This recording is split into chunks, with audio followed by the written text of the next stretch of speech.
tardes nuevamente. Hoy tengo el honor y el gusto de presentarles a Gilberto, que en algún momento fue mi maestro, y la verdad yo me divertí mucho en su materia, ¿no? Se llamaba Materiales Arqueológicos 3, ¿no? Y era trabajar con huesitos de animales, en fin, era muy divertido. A mí me tocó desplazar un conejo. Bueno, fue muy divertido para mí estar en esa clase, y Gilberto lo hacía muy amena, siempre fue muy amena. Él es arqueólogo también por la ENA. Y bueno, ahorita Noemí les va a leer el currículum. ¿Okay? Gracias por venir. Arqueólogo Gilberto Pérez Roca, licenciado en Arqueología por la Escuela Nacional de Antropología e Historia, maestro y doctor en Antropología por parte de la UNAM. Ha participado en 26 proyectos arqueológicos y ha colaborado en investigaciones paleontológicas, arqueológicas y etnológicas. Dirige el proyecto Manufactura y Huellas de Uso entre los objetos de hueso en México prehispánico, el proyecto de Arqueofauna en el México prehispánico. Desde el 2015 es coordinador del proyecto arqueológico La Montecita, Aguascalientes, especializado en el estudio del hueso modificado de la época prehispánica y colonial y problemáticas en la arqueología. Ha escrito más de 45 publicaciones entre artículos y capítulos científicos y divulgación. Ha participado en más de 90 ponencias nacionales e internacionales del ámbito de la arqueología, antropología física y biología. Actualmente es responsable y fundador del Laboratorio de Arqueología y profesor investigador nivel 6 de la licenciatura en Arqueología en la Universidad Autónoma de San Luis Potosí. Además, entre sus distinciones en la licenciatura, maestría y doctorado, obtuvo menciones honoríficas. Es miembro del Sistema Nacional de Investigadores, nivel 1, profesor con el perfil deseable promedio, y obtuvo la medalla Alfonso Caso de UNAM en el 2005. Somos de hueso y esta materia prima es nuestra extensión, nuestra historia, nuestro pasado y nuestro presente. Hueso y semilla somos, lo que consumimos en esta vida es un esqueleto. De nuestro cuerpo dicen mucho, pero de nuestro esqueleto solo el tiempo lo dirá. Bueno, pues muchas gracias por la invitación al arqueólogo Luis Humberto, a todos los que han organizado este evento y a ustedes por venir a esta conferencia. Voy a tratar que esta conferencia sea amena, y si alguno de ustedes tiene preguntas me puede interrumpir en la conferencia, ya que luego esas preguntas las guardamos hasta el final y ya ni estamos en el contexto, ya estamos en otra, pensando en salir porque ya tenemos hambre o porque nos están esperando, ¿no? Entonces, si tienen preguntas, hacemos una pausa, contestamos la pregunta y regresamos a la charla. Bueno, como ustedes lo ven en la diapositiva, los huesos humanos como parte fundamental de la sociedad teotihuacana. Me imagino que muchos de ustedes han ido o han estado o saben qué es la ciudad de Teotihuacán. Entonces, con eso quisiera yo abrir la conferencia. ¿Qué es Teotihuacán? ¿Alguien me puede ayudar? ¿Lo pueden leer también ahí? ¿Alguien me puede ayudar? ¿Qué es la sociedad teotihuacana? A mí en lo particular, más que la definición, es Sí. uno de los orgullos de México. Yo creo que cuando se habla de México, luego viene nuestra idea aztecas, pero también la parte de Teotihuacán. Sí. Y bueno, ahora he visto que hasta History Channel le tiene dedicado algunos programas en lo particular. Se habla de incluso fenómenos químicos, físicos, y bueno, que ahora se descubierto mercurio. Y hay muchas cosas que, más allá de la fantasía, sigue siendo referente a la sociedad teotihuacana. Y yo le agradezco mucho al arqueólogo Carlín que antes de pensar en los aztecas y en lo que siempre nos venden comercialmente, hay que irnos al origen, ¿no? Okay. Muchas culturas llegaron, pero para imitarlos, no tanto para crear. Okay. Llegaron, ¿qué podemos hacer? Muy bien. ¿Qué otra? Igual en esencia, por lo vivido también como arqueólogo, en esencia al parecer fue un centro iniciático, el cual se adiestraba en la filosofía, en la ciencia, la matemática, la arquitectura, que incluso no estaba una cultura definida, sino que las pinturas, los tipos, hacen referencia a culturas de la costa, de toda la zona mesoamericana. Bueno, qué bueno que tienen este primer acercamiento con la ciudad de Teotihuacán. La ciudad de Teotihuacán es importante para arqueología y para la sociedad a nivel mundial por una razón. La razón es que les voy a tratar de explicar de una manera muy rápida y entendible. Resulta ser que las primeras formas de organización de los seres humanos, de los grupos Homo sapiens, era a partir de ser cazadores-recolectores, ¿sale? Luego, el gran paso que dan estas sociedades es la creación o el descubrimiento de la agricultura.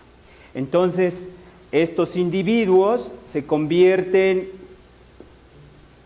y crean crean instrumentos ahora para trabajar la tierra, ¿sí? Ese es el gran momento de la transformación. Pero hay otro gran momento de la transformación de las sociedades, que es cómo estas sociedades crean. Esta es una pirámide, le voy a poner aquí el templo. Crean las instituciones. Lo que vamos a conocer como en nuestro presente el Estado, ¿sí? México tiene la ventaja dentro de su historia que es el lugar privilegiado para la agricultura del maíz. Primer punto, entonces es un buen punto. Entonces México es donde se encuentra el origen del maíz, que es muy importante no solamente para los mexicanos, sino a nivel mundial. Incluso un país, bueno, no es un país, África, el continente africano, es el segundo consumidor más fuerte de maíz, ¿sí? Y produce maíz, ¿sí? Luego, y eso en México lo vamos a tener aquí en unas cuevas muy antiguas en Tehuacán, Puebla, donde están las evidencias y los registros quizás de la transformación de ese maíz silvestre a un maíz doméstico. Entonces México tiene ese enorme privilegio, ¿sí? Esa transformación de cazadores-recolectores a agricultores. Luego también en México tenemos el privilegio de tener sitios como el de Teotihuacán. Teotihuacán, la gente en su manera de concebir lo que ocurría en ese momento, se empiezan a organizar y crean lo que es el Estado. Entonces el Estado crea la primera forma de Estado. Hay 5 regiones del mundo donde se tiene el origen del Estado: Egipto, Mesopotamia, China y en el caso México con la sociedad teotihuacana.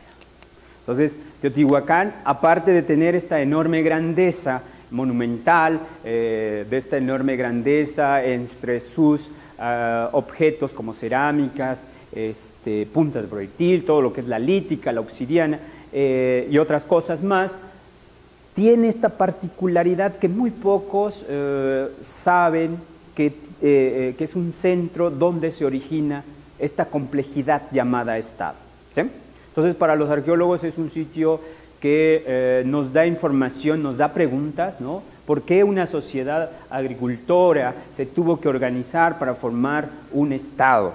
Y cómo esta sociedad tuvo la necesidad de expandirse, ¿sí? Y luego vamos a ver que hay otros puntos en donde ya el Estado está hecho, donde parece ser que Teotihuacán fue el modelo del Estado, y luego otras regiones muy importantes donde ya el Estado, esta conformación del Estado, ¿no?, la vamos a ver reflejada, y es aquí, en el área maya, ¿sí? Entonces pareciera que Teotihuacán es nuestro centro de origen del Estado, y después esto va a influir a otras sociedades, y en particular uno de los modelos muy importantes es el área maya. El área maya, entonces al interior de todos sus territorios vamos a tener pequeños estados, pequeñas dinastías. ¿no?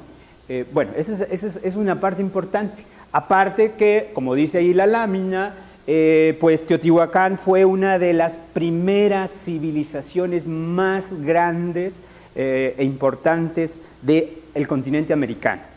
Teotihuacán es habitada a partir del, vamos a hablar de siglos, entonces a partir del siglo II antes de Cristo empieza a ser habitada, y en el siglo I antes de Cristo y siglo I después de Cristo, es ahí donde se conjuga la transformación para crear este sistema estatal. Se nombra un gobernante, se nombran las instituciones sacerdotales, se nombran las instituciones militares y así van creando instituciones. Se nombra una institución educativa, hay una institución educativa al interior en Teotihuacán. Y entonces empieza a tener el enorme apogeo, y su apogeo va del siglo I después de Cristo al siglo V aproximadamente, 5 y 6 aproximadamente tiene ahí. Entonces, Teotihuacán es esta civilización importante de estudiar por otra razón. Son de las ciudades que se llaman cosmopolitas. ¿Qué es una ciudad cosmopolita? Ciudad de México, ¿sí? Es una metrópoli, es una ciudad cosmopolita porque una de las cosas que hace que las ciudades crezcan son sus migrantes, ¿sí? Si alguno de ustedes tiene familiares en Ciudad de México, la gran mayoría de la gente que puebla la Ciudad de México es gente migrante, gente de todos los rincones del país, de los rincones también del mundo. Hay gente ahí en Ciudad de México, ¿sí? Teotihuacán tuvo ese efecto también. Teotihuacán fue primero un pueblo, después fue un pueblo grande y se convirtió ya para el siglo I después de Cristo en una enorme ciudad. Y esa ciudad tenía gente de diferentes lados y diferentes lugares, desde el área maya hasta la parte norte de México, ¿sí? Entonces, de todos los lados iban a Teotihuacán porque garantizaban ofertas, así como ustedes el día que terminen sus licenciaturas, el día que, o ya las terminaron, pues van a buscar las mejores ofertas de vivir, de vivienda, mejores ofertas de garantías sociales, ¿no? Teotihuacán, entonces, si ustedes han estado en Teotihuacán, una de las cosas que a uno les sorprende es lo bien planeado y trazado desde el punto de vista arquitectónico, ¿sí? Tiene un sistema de drenaje para aguas negras y un sistema de drenaje para lo que es abastecimiento de agua limpia, ¿sí? En ese sistema lo pueden ustedes observar en su arquitectura. También Teotihuacán tiene, como todas las sociedades estatales, tiene grupos de poder, ¿sí? Tiene grupos que son los nobles y tienen clases, que es el pueblo en general, y hay una clase media. Teotihuacán también tiene un efecto, el efecto de la clase media. La clase media es la que puja por la cuestión de la cosmovisión y la cuestión educativa, que eso es algo interesante, que en otras sociedades no las vemos muy bien reflejada. Bueno, aquí les traje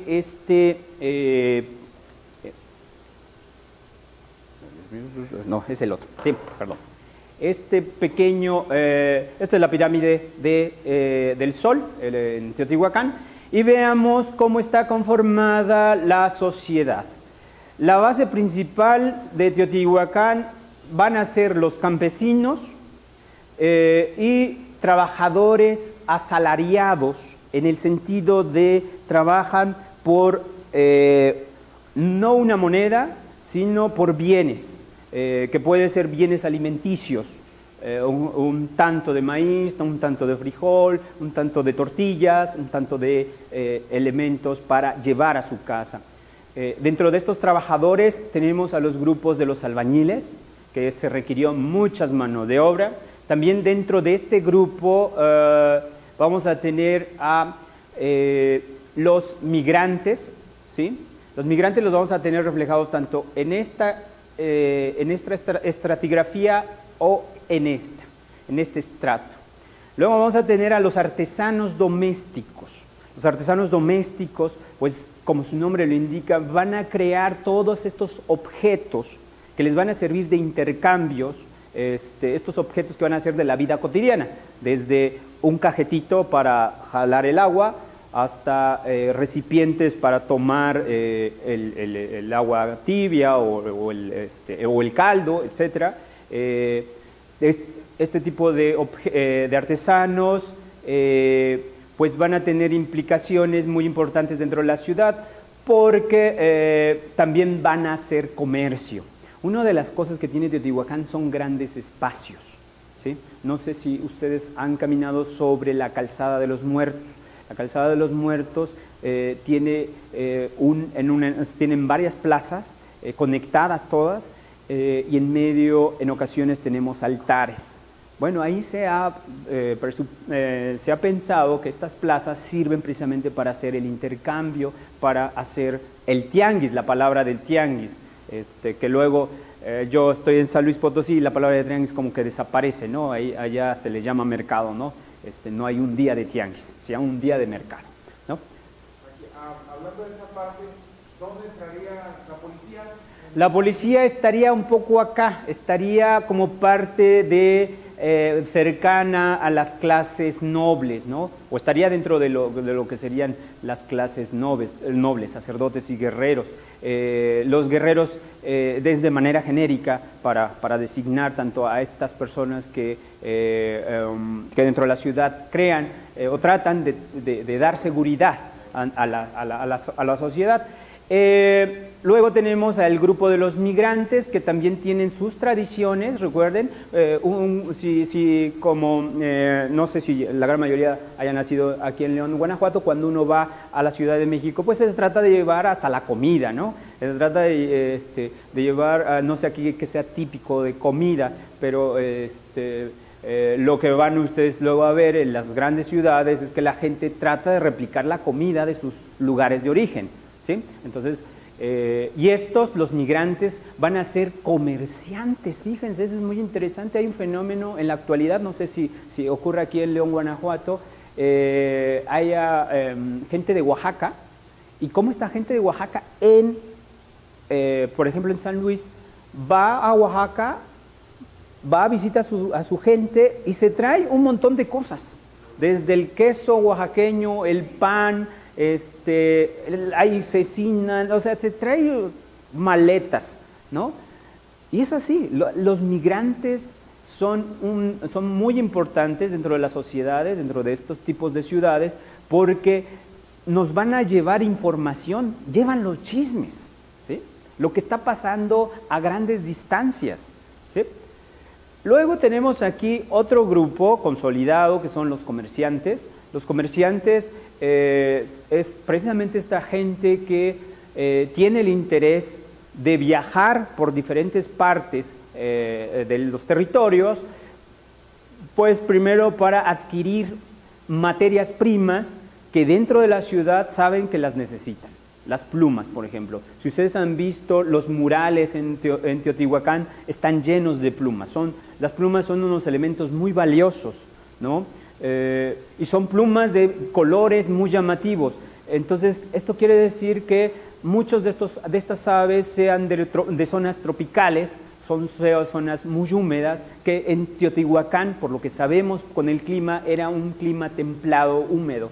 Entonces, probablemente estas plumas tenían que llegar de estas regiones.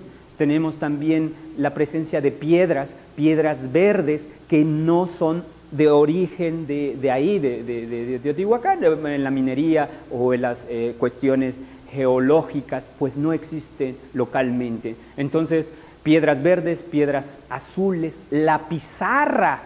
La pizarra, si algunos de ustedes la ubican, es una roca color gris, pero que viene en capitas y se puede levantar como en forma de hojitas. Entonces la pizarra era también no sean asaltados, ¿no? Porque también en estas sociedades pues también hay grupos de malhechores, ¿no? Que tratan de aprovechar estos bienes. Las telas, los textiles, una de las cosas interesantes en Teotihuacán es el alto consumo de algodón, que son muchos de ustedes, bueno, la gran mayoría de la gente no sabe. Teotihuacán consume mucho algodón. El algodón, para la planta del algodón, para este momento no tiene que tener ciertas características de acidez y de cierta altitud. Estamos en la parte más alta, un poco más alta del territorio mexicano, y el algodón ahí no se da. Se tiene que ir a las costas. Entonces vamos a tener algodón que viene de la costa del Golfo de Veracruz y el algodón que viene del área de Michoacán y Guerrero, ¿sí? Entonces, pero los teotihuacanos se querían vestir, ¿sí? Entonces esta imagen de estos individuos prehispánicos, pues la vamos ahora a cambiar con una imagen de vestimenta, ¿sí? Entonces se tenía que vestir dentro de este nuevo sistema. Entonces el algodón es uno de los objetos muy, muy apreciados dentro de la ciudad. Entonces los comerciantes, y luego aquí, como verán, están los educadores. Los educadores es una parte esencial de cualquier sociedad ya estatal, ¿sí? Y este es un ejemplo, estos espacios, los espacios de una primaria, desde kinder, primaria, secundaria, hasta niveles superiores, ¿no? Son importantes dentro del Estado, porque eso garantiza la replicación de ideas, la transformación de conceptos y la modificación e invención de cosas. Por eso los teotihuacanos, ustedes van a Teotihuacán, se paran enfrente de la pirámide del Sol o de la Luna y dicen, ¿cómo hicieron estos señores todo esto? Y si ustedes miden, van a ver que tienen medidas exactas. ¿Cómo pudieron hacer si estos hombres no tienen papel ni lápiz? ¿No? Y no tienen del 1 al 10, etcétera, etcétera. Entonces, no tienen el alfabeto A, B, C, D. O sea, ustedes se ponen a pensar y dicen, ¿pero cómo lo hicieron? ¿Lo hicieron? Porque sí lo tenían. Sí tenían estructuras, sí tenían formas del conocimiento, que son de las cosas que hay que estar descubriendo, ¿no? Porque también es algo importante que estar descubriendo cómo transmitían esos conocimientos de una generación a otra. Entonces, los educadores es parte fundamental, y aquí tenemos otro grupo que son los artesanos. En un momento los artesanos eran de medio tiempo. Por un lado, los artesanos se dedicaban a ser campesinos y luego a hacer artesanías de carácter doméstico, ¿no? Pero resulta ser que hubo un grupo, una clase emergente dentro de los nobles, de los nobles que no les tocaba toda la distribución de poder prácticamente, y entonces pudieron pagar, asalariar a los artesanos. Y entonces, en lugar de que el artesano fuera campesino de tiempo completo, se volvió artesano de tiempo completo. Y eso ayudó a poner en manifiesto lo que son los adornos. Toda pintura mural que ustedes vean en Teotihuacán, todas están adornadas, ¿sí? Incluso hay un famoso mural que se llama el mural de los Tlaloques, el mural del Tlalocan, que hay muchos personajes que representan escenas de la vida cotidiana en el inframundo, y que era muy probablemente que se hicieran en la vida terrenal, en esta dimensión. Y estos personajes lo que trataban de hacer los de las clases nobles, pues eran pagarle de manera ya sea por comida, con maíz, con frijol, con chile, con lo que se pudiera, pagarle a estos artesanos y que se dedicaran de tiempo completo. Y entonces eso hizo que donde estaban estas clases nobles tuvieran sus casas, y después empezaron a ampliar cuartos para que ya esta gente estuviera ahí de tiempo completo. Y entonces uno cuando ve estos conjuntos en Teotihuacán, ve esas como separaciones entre grupos que prácticamente tienen todo y los grupos que están al servicio de este otro grupo, ¿no? Entonces, eso es una cosa muy interesante en Teotihuacán porque hizo algo muy importante, la economía teotihuacana. La economía teotihuacana se basó en traer muchas materias primas de todas las regiones del país, materia prima, llegar a Teotihuacán, tener estos grupos de artesanos, hacer vestimentas, una de ellas las vestimentas teotihuacanas, y después llevarlas a otros confines, pero el costo de esas vestimentas iba mucho más, eran más elevadas, ¿no? En ese sentido. Entonces Teotihuacán, uno de las grandes cosas que vemos en la ciudad y que se ha olvidado de estudiarla son a los artesanos y a estos tipos de artesanos que impulsaron la economía teotihuacana. ¿Y cómo fueron salvando la cuestión del idioma? Porque si vamos teniendo diferentes regiones, ¿hay alguna investigación de cómo se fueron a comunicar? Bueno, pongamos por ejemplo Nueva York, la mayoría tendría que hablar inglés o habla inglés, pero ir salvando eso o un proceso. Miren, el caso de Nueva York es interesante. Hay un idioma oficial y tiene que haber un idioma oficial, ¿no? Un idioma que se enseñe en los espacios donde se educan, ¿no?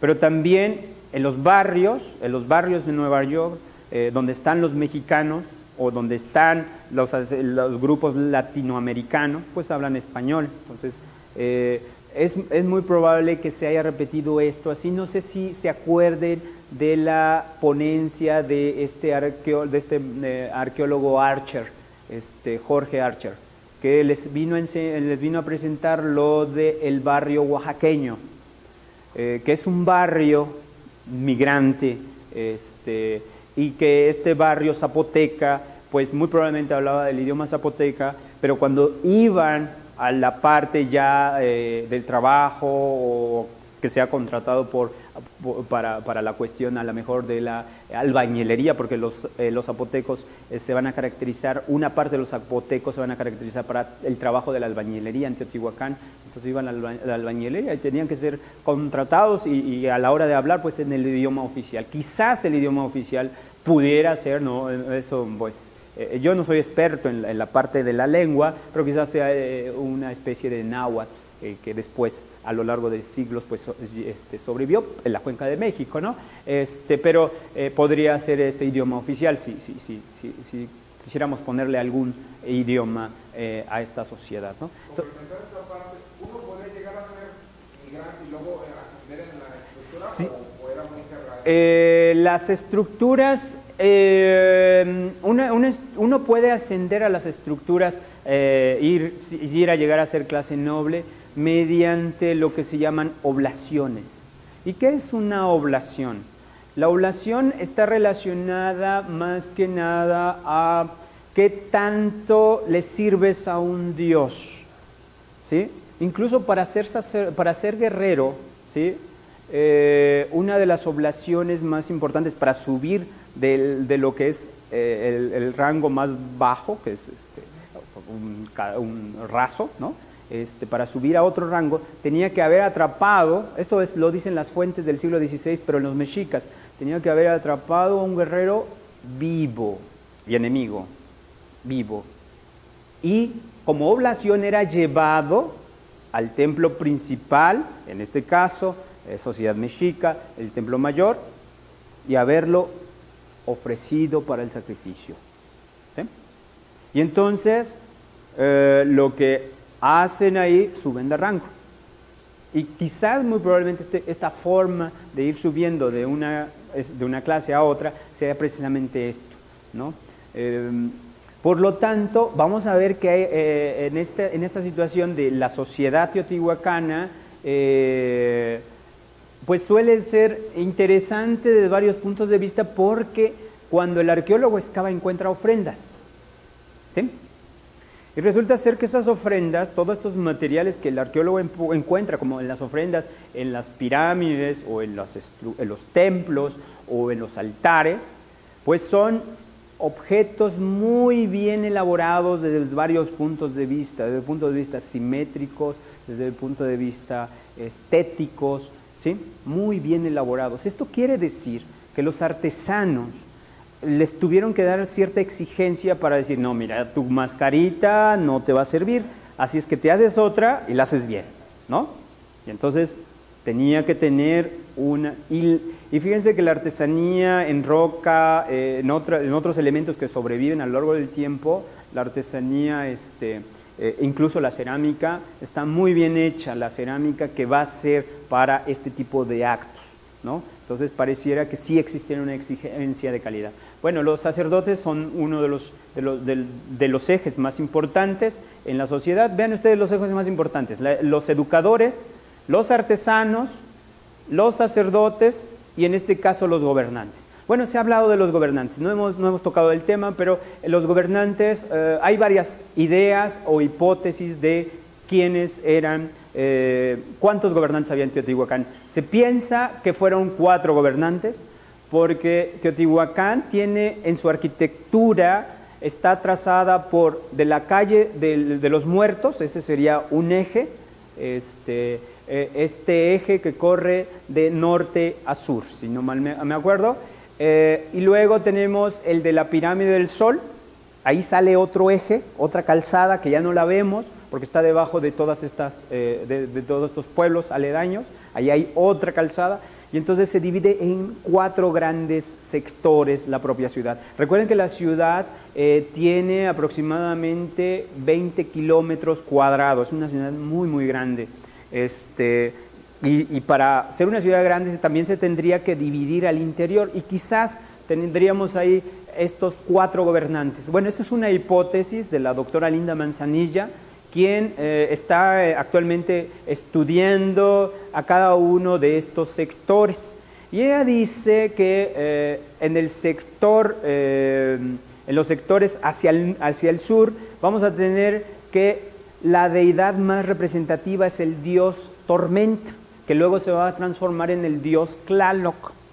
Y luego los otros 2 sectores hacia el norte, pues vamos a tener a lo que sería lo que es el dios viejo, y que luego este dios viejo en un momento, cuando las sociedades son agricultoras, el dios del fuego se va a transformar en el dios de la abundancia, el dios que socorre, el dios que enverdece los montes. Este va a ser el otro dios. Entonces vamos a tener estos 2 dioses como muy importantes. Y luego vamos a tener otra serie de dioses como el dios de la serpiente emplumada, que lo vamos a ver muy reflejado en lo que es la ciudadela. Estas imágenes el icono de esta serpiente emplumada, esta cabeza de serpiente con un aro de plumas, ¿no? Muy representativa de México incluso, ¿no? Ustedes lo ven en alguna película de estas de Hollywood, dicen, no, eso es mexicano, ¿no? Eso lo tomaron de México. Bueno, pues este dios es uno de los dioses importantes. Y luego vienen otra serie de dioses, que es el dios relacionado al maíz, el dios también relacionado a la guerra y que después va a evolucionar ella con los mexicas y va a ser para los mexicas algo muy importante. Entonces vamos a tener así como una concepción de dioses. Vamos a tener un panteón de varios dioses, pero hay dioses importantes, ¿no? en esta organización. Luego, bueno, entonces... Con esto, Linda Manzanilla tiene esta propuesta de 4 gobernantes. Hay otros autores como el profesor Cabrera, Rubén Cabrera, el profesor japonés Saburo Sugiyama. Ellos proponen que en Teotihuacán hay un solo gobernante. Un sistema de una sola jerarquía, de una sola dinastía. Y seguido de quien está apoyando esta idea es, ustedes saben que en Teotihuacán hace ya más de 5 años se encontró el famoso túnel debajo de la serpiente emplumada, que ha sido como muy, lo han visto videos en YouTube, en los noticiarios, que el arqueólogo, ¿me puedes ayudar? Sergio Gómez, el arqueólogo Sergio Gómez es el que está al frente de esa exploración y él señala que ahí él va a encontrar las tumbas reales, ¿no? Ya lleva aproximadamente 4 años su proyecto, haciendo una investigación muy extensiva. Todavía no llega a las cámaras, encontró una cámara, pero la encontró vacía, ¿no? Y todavía faltan unas 2 más por explorar. Esperemos que sí encuentre algún rey, porque no hay presencia hasta ahorita, a lo largo es un sitio que ha sido explorado durante más de un siglo de exploraciones arqueológicas y no han encontrado los reyes, tumbas reales, ¿sí? En ningún lado. Ya se les hicieron túneles a la pirámide de la Luna, a la del Sol, a la del templo, los grandes, estoy hablando de las grandes monumentos, a la de Quetzalcóatl, pirámide de la serpiente emplumada, y no han encontrado rey alguno o gobernante alguno, ¿sí? Ahora, otra de las cosas es que Teotihuacán, aparte de ser una enorme ciudad, pues fue una ciudad envidiable, ¿sí? Fue una ciudad envidiable por un lado por tener, bueno, y ahorita vamos a pasar a la parte de los entierros, vamos a ver un poquito, porque como la charla habla de lo humano, ¿sí? Entonces vamos a ver algunas características de lo humano, porque después ya no voy a mencionar el tema social, pero un poco. El de la organización y conformación de la sociedad en Teotihuacán. Teotihuacán era una sociedad envidiable, ¿sí? Por tener todas estas formas de organización, todos estos sistemas, ¿no? Y redes de comercio. ¿Ustedes cómo harían? Hagan de cuenta, ustedes están aquí en León, ¿cómo le harían para llegar a Acapulco, ¿sí? Sin tener carreteras, ¿sí? Nada más puro camino. Caminos, para llegar a Teotihuacán, y ustedes, a Acapulco, pero para llegar a Acapulco, resulta ser que de Acapulco allá traen vasijas de oro, supongamos, a León. ¿Cómo le harían para que esas vasijas sí lleguen a León? Tienen que atravesar pueblos, claro, y demás. ¿Cómo le harían? ¿Mande? Llevarte un sistema militar de aquí a allá. Pero si se organizan ahí las emboscadas, a lo mejor la primera emboscada sí la vences, la siguiente no la vences, o la siguiente a lo mejor sí, pero la siguiente, es una distancia enorme.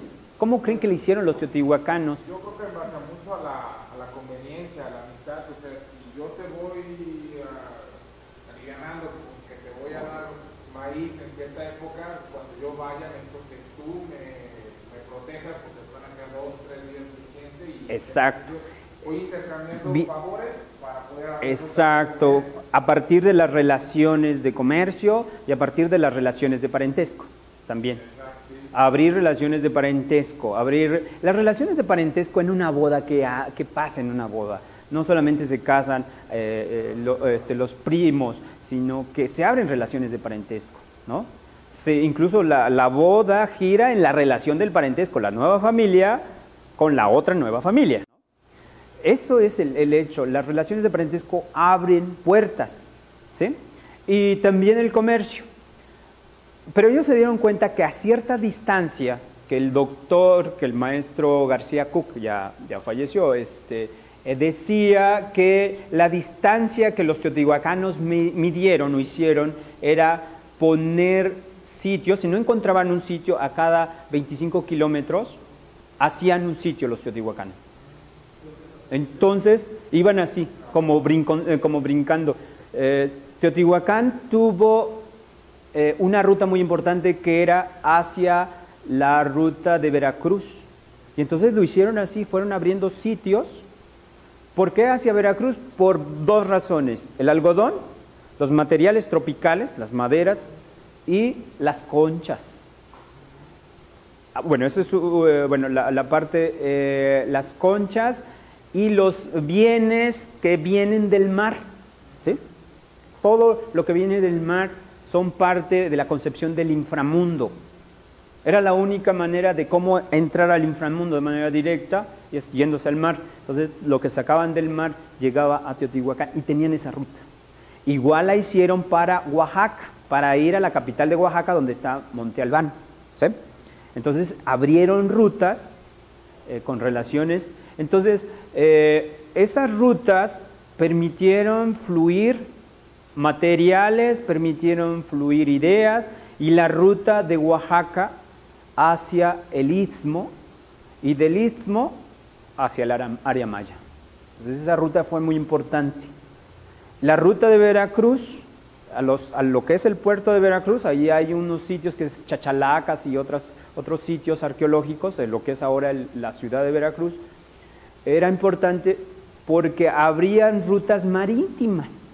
Los mayas, una característica que van a tener los mayas es el control del Golfo en las rutas marítimas. Y es ahí que eran sus rutas de comercio. Y entonces, estos sitios que están ya debajo de la ciudad de Veracruz, estos sitios fueron muy importantes para los teotihuacanos porque permitían tener comercio con estas sociedades que también estaban en auge, que eran los mayas. Entonces venían productos de estas regiones. Los grupos también que se encuentran en la región de Florida, también hacia el norte abrieron rutas, igual. Aquí es muy probablemente que las rutas, todavía el norte no está muy bien estudiado, pero hay unos sitios enclaves en el norte, como La Quemada, uno de los sitios muy importantes, ¿no? Tenían relación con Teotihuacán, pero todavía no se han estudiado estos sitios que se pueden encontrar a 20 kilómetros o un poquito más de distancia, ¿no? Todavía no se tiene muy bien esas rutas. ¿Algún vestigio de comunicación con la parte de Norteamérica? Porque tiene como que esa parte como que no fue muy desarrollada, apaches, algunos... No, sí fueron desarrolladas, quizás una de las cosas que los grupos del suroeste de Estados Unidos, para hacer este grupo, el sureste de Estados Unidos desarrolló mucho la minería, y en este sentido ahí vienen rocas de color azul que la conocemos como turquesa. Entonces, el sureste de Estados Unidos y de La Quemada se traía la turquesa, esta turquesa que llegaba a Teotihuacán, y de Teotihuacán llegaba a otros sitios contemporáneos, turquesa. Entonces pareciera que Teotihuacán las llegaba, se concentraba, y de Teotihuacán se mandaba. Hagan de cuenta que llegaba a Teotihuacán en forma de bloques grandes. Los artesanos teotihuacanos hacían pequeños mosaiquitos delgaditos, incluso las medidas pues van desde el 0.5 centímetros, así de delgaditos, y con eso intercambiaban. Y Monte Albán les gustaba muchísimo la turquesa, muchísimo. Cae Monte Albán, los zapotecas, los mixtecos la siguen empleando la turquesa, porque era muy importante, y un material muy, muy importante. Entonces se sigue manteniendo esa ruta con la región de Zacatecas, con la región del sureste de Estados Unidos.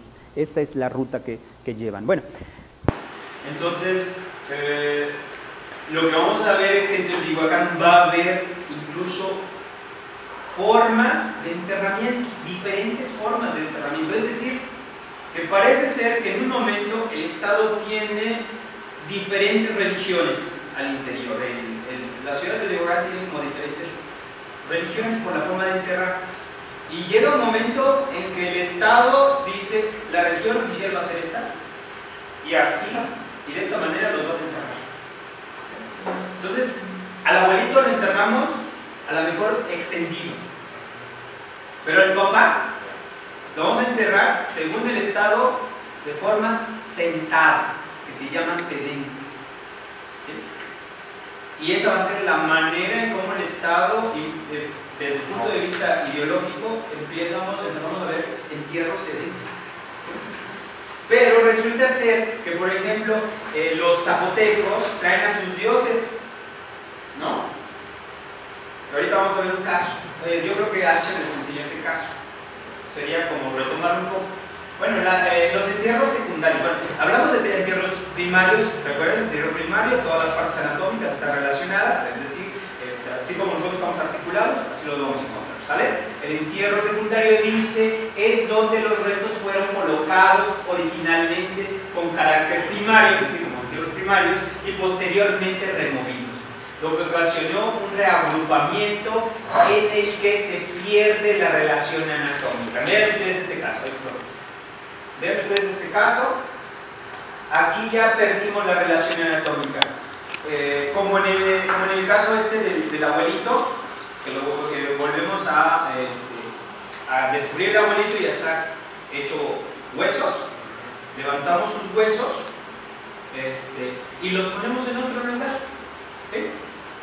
Pero a lo mejor no tenemos la concepción de ser médicos o la concepción de relaciones anatómicas. Entonces lo que hacemos es lo agrupamos, nada más. Y ya están agrupados. Estos son casos teotihuacanos.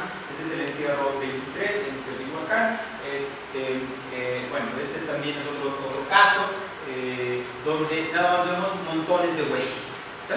Eso les vamos a llamar lo que se llaman entierros de tipo secundario. Los osarios quedan comprendidos en esa clase. Bueno, los osarios es cuando juntamos de varios entierros, de varios lugares, los huesos, ¿sí? Que solo fueron en un momento primario, que todos los juntamos, y ahí vienen el del primo, el de la abuelita, el de los tíos, ¿no? Todos ahí revueltos. Eso le llamamos osario, un osario, y también los encontramos también en Teotihuacán. Ahora, también vamos a encontrar en Teotihuacán entierros directos. Los entierros directos no es otra cosa más que el cuerpo, ¿sí? En algún momento estuvo envuelto en una materia orgánica que se descompuso, ya sea una sábana, lo colocamos a nivel de piso, esa sábana desaparece, se descompone el cuerpo y los huesos quedan tocando la matriz del suelo. A eso le llamamos directo. ¿Sí? Entonces quedan directamente en el suelo. Vean ustedes, esto es también Teotihuacán. Vean ustedes, esto es un entierro es del entierro del siglo I después de Cristo, y esto es del entierro del siglo III después de Cristo. Vean ustedes cómo el Estado ya les dice que tienen que colocarlos así sentaditos. ¿Sí? Hay un cambio. ¿Sí? ¿Qué es lo que pide el Estado? Y cómo el dios de las tormentas, el dios de las tormentas es el que va a dar, después los mexicas lo van a convertir en dios claro. El dios de las tormentas va a estar representado por unas enormes orejeras en los ojos, así como unos anillos, llevan 2 anillos, y luego unas bigoteras en forma de una jota, son 2 jotas acá. Y una banda, y 2 bandas en ocasiones. Entonces de esa manera van a representar al dios de la tormenta, y que luego deriva al dios. Otra pregunta, entonces tendría que haber gente especialista para los entierros, o todos en la familia sabían cómo enterrar. No, sí, debe de haber un especialista para el entierro. Mira, te voy a comentar, cuando estas clases intermedias empiezan a organizar y a conseguirse artesanos, crean al interior su templo y se consiguen sus sacerdotes. Y entonces los sacerdotes son aquellos que entierran tanto a los de la clase media y a los trabajadores, o van y entierran a los trabajadores. Y son los sacerdotes que tienen que ser educados muy probablemente cerca de las grandes pirámides, tienen que ser ahí como enseñados, preparados para repetir, ¿sí? lo que el Estado o lo que la religión oficial les diga. Y aparte, impulsar el impuesto. Eso es muy importante. El impuesto, no nos quejemos, también los teotihuacanos sufrían un impuesto, ¿no? El impuesto, recuerden, sirve para muchas cosas, ¿no? Y para mantener al señor presidente de la República y a los diputados. Y eso es una realidad, eso pasa ahora, eso pasaba antes. Y a los guerreros también, ¿no? A nuestros soldados también. Nuestros impuestos, aparte sirve para la educación, para la salud, la cosa buena. Entonces, en el caso de los entierros secundarios, de entierros indirectos, perdón, en el caso de los entierros indirectos, van a ser aquellos entierros que son depositados sobre objetos. Por ejemplo, en Teotihuacán, yo siempre he dicho, los teotihuacanos se reproducían y no tenían así condón, no tenían la regla del no palito, ¿no? O sea, así, se reproducían. Y así como se reproducían, pues, claro, había abortos, claro, estamos hablando de una sociedad donde la parte médica, la parte higiénica, caso particular, pues se piensa que no, como en todas las sociedades preindustriales, no tenían todas estas conocimientos como ahora lo tenemos, ¿no? Es lo que se sigue pensando, pero que, por ejemplo, cuando abortaban, se consideraba un producto, y ese producto tenía que ser ofrendado a la tierra. Y una de las maneras de ofrendar era, esto es una cazuela, y al interior está un niño que tenía, este es el entierro homicide, que habrá tenido alrededor de 8 meses. Los enterraban. Los niños, todos los niños, ya sea que nacieran o que tuvieran ya 4 o 5 años, eran colocados en vasijas. Eso es un buen caso de entierro de forma indirecta, es un entierro indirecto. Porque aquí el cuerpo no está tocando la matriz del suelo. ¿Sí? Aquí hay una parte intermedia que está tocando, bueno, la parte intermedia está haciendo un continente artificial, ¿no? Que pueden ser ollas, urnas, o como en el caso de aquí del occidente, tumbas de tiro, ¿no? Por ahí, en los años 40 en Teotihuacán se encontraron 2 tumbas de tiro que no se registraron, que se encontraron en forma de saqueo y no se registraron. Es decir, que sí había gente del occidente replicando, ¿sí? En unos periodos muy tempranos, ¿no? Cuando el Estado no había institucionalizado cómo debería de ser los actos religiosos, funerarios, ¿no? Este tipo de cosas, ¿no? Bueno. Esa información se perdió, igual se perdió por saqueo, por saqueadas.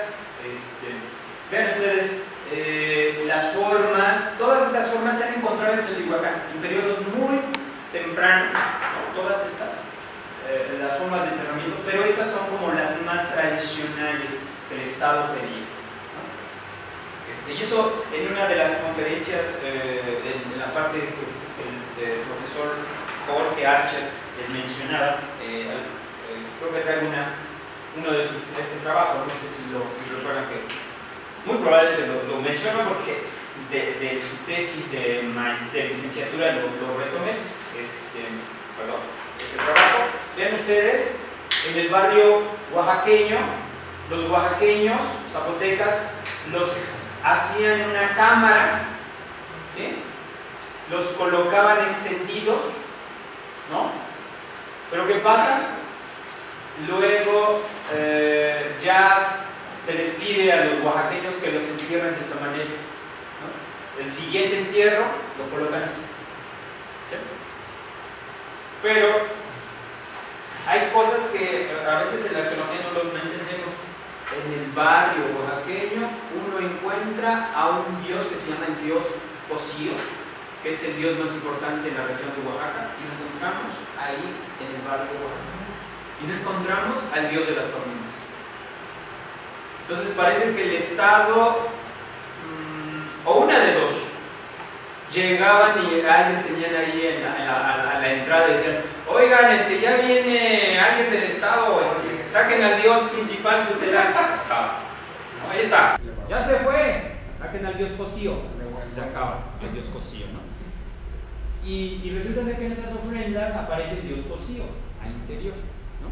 Entonces pareciera que, o una de los sacerdotes decían, bueno, desde acá le echo la bendición, y hagan el acto, y no se daban cuenta que aplicaban esto, ¿no?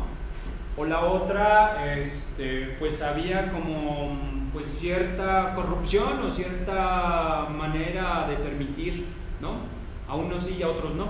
Como lo que sucede en este país, ¿no? Sí, es muy parecido. La cuestión de la corrupción, ¿no? Hay políticos que han robado mucho, ya andan por las calles, y hay otros que por cuestiones políticas los tienen que meter, ¿no? Son historias que se repiten en el pasado. Esta es otra de las cosas. Ven ustedes que cuando los enterraban, el Estado, una manera que el Estado empezó a organizar era, bueno, entiérrenlos de forma sedentes, hasta ahí. Luego el Estado les pidió que pusieran, bueno, todas las sociedades del formativo, cuando eran agricultores, a sus deudos, a sus difuntos, les ponen vasijas, ¿sí? Pero aquí el Estado les dijo, pongan vasijas, sí, pónganle sus vasijas, porque esto, en las vasijas van la comida, porque van a viajar al inframundo, en ese viaje pues tienen que ir bien alimentados, tienen que tener fuerzas y energías para viajar. Pero les dijo, tienen ustedes que conseguirse 3 tipos de cerámica. ¿Y quién creen que las patrocinaba esa cerámica? El Estado. El Estado patrocinaba el anaranjado delgado, que es esta, otras vasijas que son vasos, unos vasos esgrafiados muy hermosos, de color, bueno, esos, y unos jarros o vasos o vasijas de color rojo. Son los que el Estado decía, estos tenían a sus propios artesanos. Incluso el del anaranjado delgado, lo que hicieron fue, para obtener ese anaranjado delgado y muy fino, porque es un porcelanizado, es un anaranjado muy fino y delgado y resistente, lo que hicieron fue ir a la mina, al yacimiento que es en Tehuacán, agarrar a estos alfareros. Primero, en un momento se los trajeron a la ciudad, les dijeron, a ver, háganme la vasija. No salía como querían, por una razón, porque no era la arcilla. Les costaba trabajo traer arcilla, y recuerden que un medio de transporte en esta sociedad era a lomo, ¿sí? Bueno, en el lomo le llaman cacascle. El cacascle es como una especie de diablito, pero sin ruedas, y te lo pones aquí atrás, y le pones aquí un mecapán, ¿sí? Entonces lo que hicieron fue jalar de nuevo a estos artesanos que se habían llevado a Teotihuacán, llevarlos de nuevo a sus localidades, plantar ahí una ciudad, claro, teotihuacana, y administrada por teotihuacanes, y a producir este tipo de cerámica. Esta cerámica llegó a ser cara, costosa, que quien tiene este tipo de enterros, cuando la ciudad ya está en el mero apogeo, siglo III, siglo IV, ¿qué creen que hicieron para que la gente en algún momento también, como en todos, hay a veces que alcanza para las tortillas y hay a veces que no? Y cuando crecen las sociedades, también crece la escasez del intercambio, crecen muchas cosas, las carencias. ¿Qué creen que hicieron? Y el Estado les exigía. Como el Estado, digamos que le ponía el precio a estas cosas, pues empezaba a elevar el precio. ¿Y qué creen que hicieron? ¿Cuál fue la solución? ¿Cuál creen que ustedes que fue la solución? Rehusarla no, porque el Estado también decía, si los entierras con esas vasijas, no las muevas. Endeudar. ¿Mande? Que se endeudara, que quedara registrado que le debes. Fue una manera, pero veían que todo el mundo se endeudaba y no compraban las vasijas. El Estado insistía, compren mi vasija. Las hicieron miniatura, Como ahorita. Sí, exacto. Si esta vasija era de ese tamaño, las hicieron así de chiquitas. Hermosos, hermosos, porque si tenías que pagar 4 costales de maíz por esto, pues comprabas una vasijita y te alcanzaba para comprar otra y otra y otra. Y entonces llega un momento en cuando tú excavas, encuentras miniaturas y encuentras así muchas vasijitas. Son muy bonitos esos entierros. O sea, pero fue una manera. Pero imagínense esas estrategias que el Estado crea para que me sigan comprando, para seguir manteniendo como un prestigio, una economía, ¿sí? En ese sentido, las vasijas. Entonces es ahí donde lo vamos a ver, ¿no?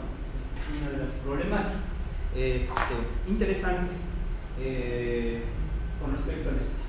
Bueno. Después vamos a ver que hay una tradición en estos grupos, desde cuando eran agricultores, ¿no? La agricultura más o menos está en el siglo VI, ya establecida la agricultura desde Cristo, y en este momento hay una práctica que en la región conocida como Mesoamérica se establece.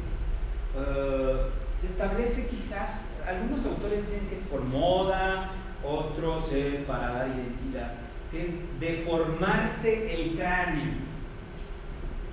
Entonces, ustedes han visto esta película donde Indiana Jones sale y es la famosa calavera de cristal, más o menos así, como el peinado de Mark Simpson, ¿no?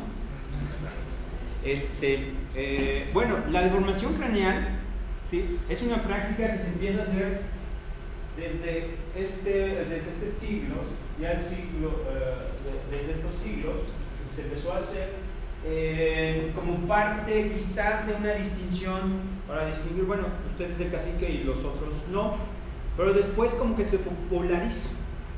Y como Teotihuacán es una ciudad cosmopolita, vamos a ver algo interesante, como acá. ¿Cuántos de ustedes tienen tatuajes? ¿Y cuántos no? ¿Me explico? Y es así, en las ciudades de Teotihuacán, cuando uno encuentra y excava los pocos entierros, porque no hemos encontrado los panteones, ¿no? Los cementerios, hemos encontrado pocos entierros. No lo suficientes como para decir que ahí estaba, pero hemos encontrado esos cráneos, ¿no? Modificados, ¿sí? Lo que ahora hay que ver es, igual esa enorme pregunta, ¿por qué no nos tatuamos todos? ¿Por qué?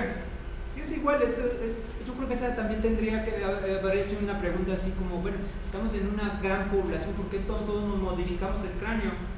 Si era como algo que nos da identidad, ¿no? Porque yo creo que su tatuaje se lo hizo, usted lo tiene, ¿verdad? Usted tiene tatuaje, se lo hizo por una cuestión de identidad, por una cuestión simbólica, ¿no?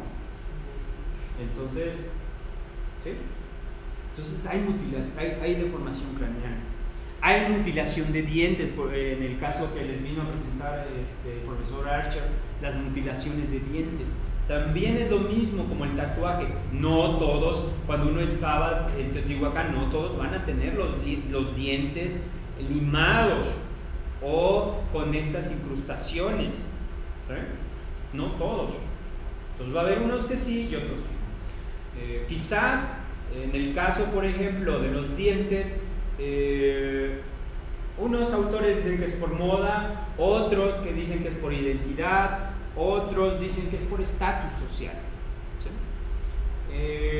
Yo tengo una tesista que está haciendo mutilación dentaria y resulta ser que la mutilación dentaria se sigue haciendo ahora. Y ella hizo una encuesta con varios médicos y cirujanos de los dientes y odontólogos, y algo muy interesante salió, que ahora las personas que se dedican al narco llevan sus diamantitos y me los incrusta, por favor, ¿no? ¿Qué hay que refleja? Un estatus económico, ¿no? Te sonríes, ahí dices, ay, creo que eso es un diamantito, ¿no? Así como hace tiempo, en la década de los 20, y los 40 se puso de moda ponerse oro o plata, ¿no? Dentro de los dientes. Quítame este dientito y póngamelo de oro o de plata. Igual, representan este tipo de estatus. ¿Sale? Muy bien. Bueno, entonces, no se han encontrado, o sea, sí se encuentran entierros ya sea primarios, secundarios, indirectos, pero fíjense que en muchas de las exploraciones, y ahí aquí está uno de los arqueólogos que ha trabajado en Teotihuacán, y en las periferias de Teotihuacán, se encuentran restos de huesos, tanto de fauna como de animal, ¿sí? Revueltos. Humanos revueltos con huesos de animal. Y se encuentran en cantidades bastante considerables, ¿sí? A la hora de estar excavados, pero no entierros. Y resulta ser que esos huesos luego tienen marcas de corte y luego tienen unas identificaciones sobre huesos que son hervidos. Colocar en una olla, ya sea la cabecita. Ustedes han comido cabecitas de puerco y de res, igual, pruebas en una cabecita, cachetitos, ¿no? Son muy ricos, la lengua. Huesos hervidos, revuelto entre la basura de animales que se consumían también. ¿Qué pasa? ¿Qué le pasa a los teotihuacanos? Ya se nos cayó de la idea de una sociedad con educación, con conocimiento, con bonita arquitectura, con los murales tan preciosos. Ya se nos cayó la imagen de una sociedad. ¡Qué bárbaros!, ¿no? Ahí hablamos un poco que era un ritual, ¿no? De ahí se supone que viene precisamente lo que se llama el pozole, de la cabeza de los guerreros contrarios que llevaban precisamente el sacrificio, y al parecer era un honor que te compartieran la cabeza y el pozole. Y la otra, a lo mejor, bueno, se murió el abuelito y lo hacemos en pozole, pues va a ser difícil. Pero bueno, mira, todas son explicaciones para los cuales la evidencia ahí está. La evidencia nos dice, fíjate, lo que sí es claro, la evidencia es que nos dice, los huesos están cocidos. Los huesos tienen marcas de corte, tienen marcas de fractura, ¿sí? Los huesos, una vez que se lo han comido, lo que hacen es transformarlos en esto, en herramientas. Y uno pensaría que son herramientas para usos rituales, para las pirámides, son para trabajar. Desde estos punzones hasta agujas de la vida cotidiana, de huesos humanos, instrumentos musicales. Ahora también nos seguiríamos viendo con el poder de la información. Actualmente lo que hace algunos años podría verse como erróneo, como algo que no debe ser aceptado, conforme más avanza la sociedad de la información, lo vamos aceptando. Lo vamos aceptando. La subcultura, la cuestión, diferentes uniones sentimentales, o sea, y ya no lo vemos tan atrasado o que pueda estar mal. No podría ser una réplica de lo que... Quizás. Llega un momento en que la sociedad avanza y avanza y avanza, y que lo que antes estaba mal visto ahora puede ser. Sí, miren, incluso esta sociedad, les digo que por ahí muy, muy temprana, la mexica, y los mexicas lo hicieron. Los mexicas lo hicieron también. Y ahí hasta hay códices donde ven la cabeza de algún individuo en un traste, y ahí frente al dios de Mictlantecutli, comiéndose ahí la piernita del individuo, casi la foto ahí, unas selfies, o bueno, un blog en un muro ahí,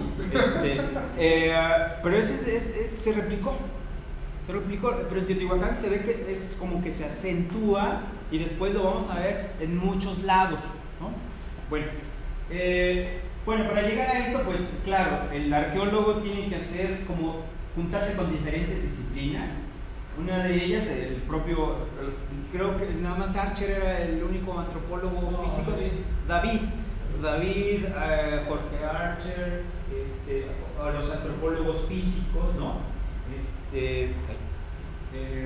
La antropología física, con la biología humana, los contextos arqueológicos, el estudio de los materiales de hueso humano, los objetos transformados, todo lo que conocemos como el desecho de esa producción, ¿no?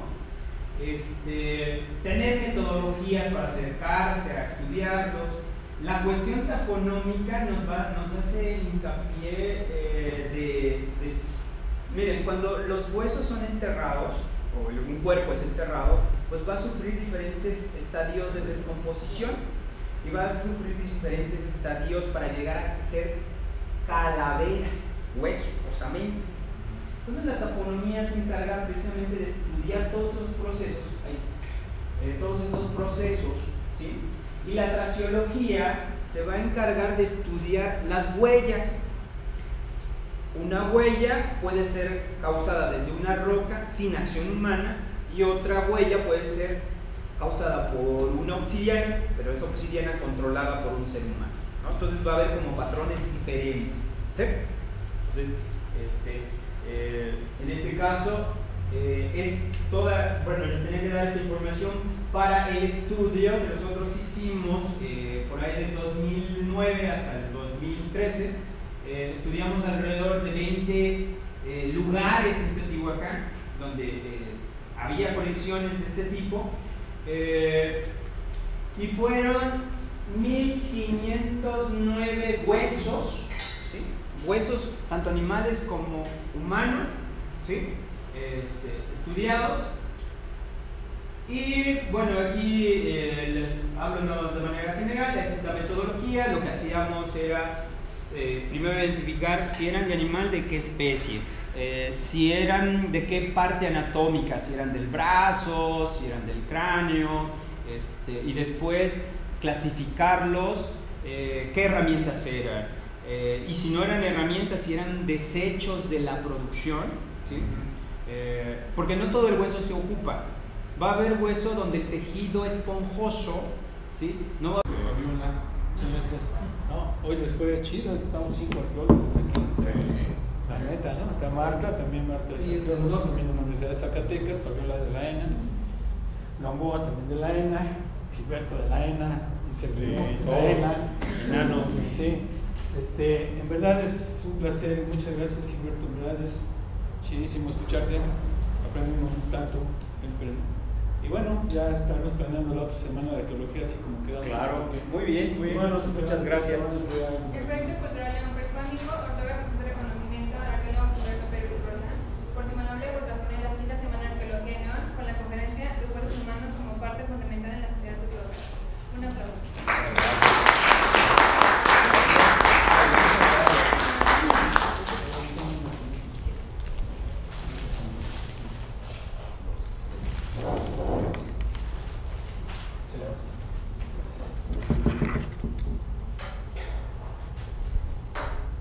Digo que quién sabe qué pacto tiene con qué Dios es igual. Los maestros tienden a ser igual. Muy bien. Pues gracias. ¿Estamos? Sí, estamos. Muchas gracias. Gracias. Y